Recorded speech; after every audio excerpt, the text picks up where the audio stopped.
Pemirsa, Kejaksaan Tinggi Bengkulu menyita uang tunai senilai 103,3 miliar rupiah. Di Bengkulu menyita 15 aset berupa tanah dan bangunan senilai 30 miliar lebih. Lingkungan DPRD Provinsi Bengkulu dan sebesar 130 miliar rupiah.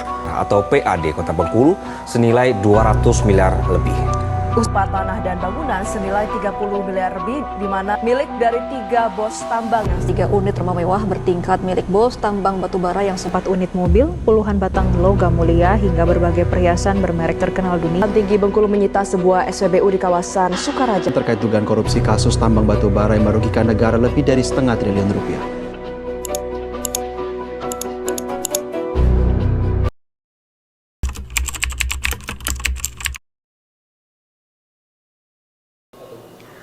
Korupsi luka lama yang menggerogoti bangsa. Halo Sobat Kebangsaan, korupsi bukan hanya sekedar pelanggaran hukum, ia adalah penyakit sosial yang menggerogoti sendi-sendi kehidupan berbangsa dan bernegara.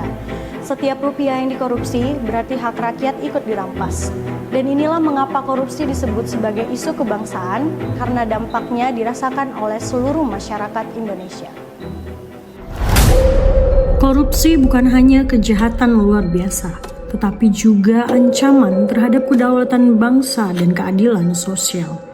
Kejaksaan Republik Indonesia termasuk Kejaksaan Tinggi Bengkulu memiliki tanggung jawab besar untuk memastikan bahwa setiap rupiah uang negara digunakan untuk kemakmuran rakyat. Inilah mengapa pemberantasan korupsi menjadi prioritas nasional sekaligus isu kebangsaan yang harus kita perangi dan lawan bersama. Bengkulu adalah provinsi yang kaya akan sumber daya alam, mulai dari batu bara, emas hingga perkebunan yang luas. Namun ironisnya, menurut data BPS Maret 2025, tingkat kemiskinan di Bengkulu masih mencapai 12,8%, menjadikannya salah satu provinsi dengan angka kemiskinan tertinggi di Indonesia, bahkan peringkat ke-7 di Sumatera. Potensi alam yang seharusnya menjadi berkah justru menjadi ironi. Masyarakat lokal belum menikmati hasil kekayaan tersebut karena banyaknya praktik penyalahgunaan, kewenangan, dan pengelolaan yang tidak transparan. Ketimpangan ini menunjukkan bahwa kemiskinan di Bengkulu bukan semata akibat kurangnya sumber daya, tetapi karena rusaknya sistem yang mengatur pembagiannya. Disinilah korupsi memainkan peran besar menjadi luka lama yang terus menggerogoti bangsa.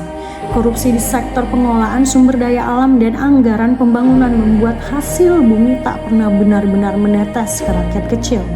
Uang yang seharusnya membangun jalan, sekolah, dan kesejahteraan justru bocor di tangan segelintir elit.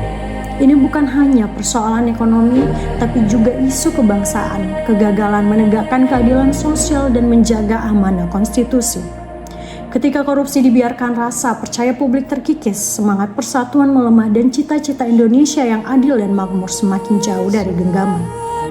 Memerangi korupsi berarti bukan sekedar menegakkan hukum, tetapi juga menjaga marwah bangsa agar kekayaan negeri benar-benar kembali kepada rakyatnya.